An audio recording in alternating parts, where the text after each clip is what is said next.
Ukraine's President Zelensky said Russia has suffered heavy losses in what he called a very fierce and difficult battle for the city of Severodonetsk.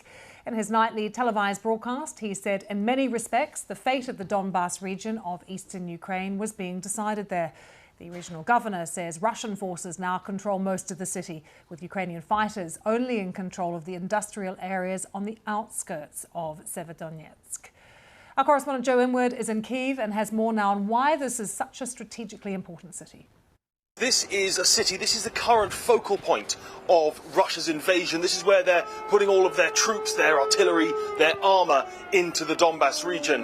And really they're trying to break through here and push in from the east. And it's mainly important because it's where they are focusing their forces. It's been a brutal battle for the last few weeks. There have been conflicting reports of who's on the offensive, who's on the defensive. But it does look now like the Russians have the upper hand. In the last few hours or so, the regional governor, Sergei Haidai, has said that they control most of the city and Ukrainian forces are confined to the industrial area. It's worth discussing those comments that President Zelensky made, talking about how the battle for this city is the key to the Donbas.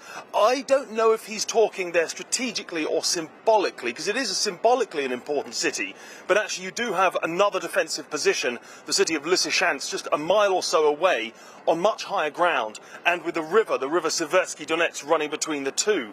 So I think even if the city did fall, there would be a fallback position for the Ukrainians, which I know they have been fortifying. Joe, just stay with us because we want to bring our viewers, and I want to get your thoughts on an interview done by Stephen Saka on the Hard Talk programme with Russia's UN's representative. Have a listen to this as he justifies to Stephen what is happening in Ukraine.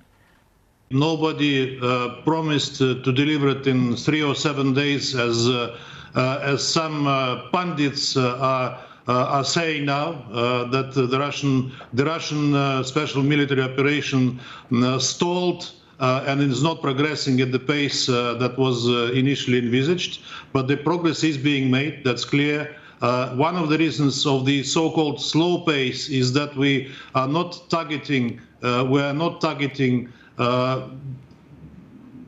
civilian infrastructure and areas deliberately. We're only hitting military targets, and it takes time. We're not doing carpet bombing or anything else like that, but the progress is there, that's for sure.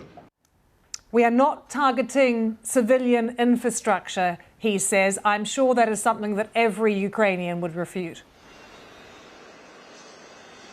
Yes, absolutely. Indeed, I've just been looking at pictures of areas around the Donbas where civilian infrastructure has quite clearly been targeted. I was looking at pictures of a school burnt to the ground, of people's houses completely destroyed. I must say, I think there's a number of points that the ambassador made there that people would refute. Also, this suggestion that they're going slowly and they didn't plan to do this in 3 days. It's been quite widely documented that the Russians only came in with a limited number of supplies. The initial plan, this is quite well known, and I don't think it would be possible to really refute it. The original plan was to sweep in and to try to decapitate the government here. So I think it seems like they are now trying to come up with a new explanation of why things are going slowly, but they really and clearly are. But I think the most key point there is this idea they're not targeting civilian infrastructure, because there is widespread, irrefutable evidence of it happening.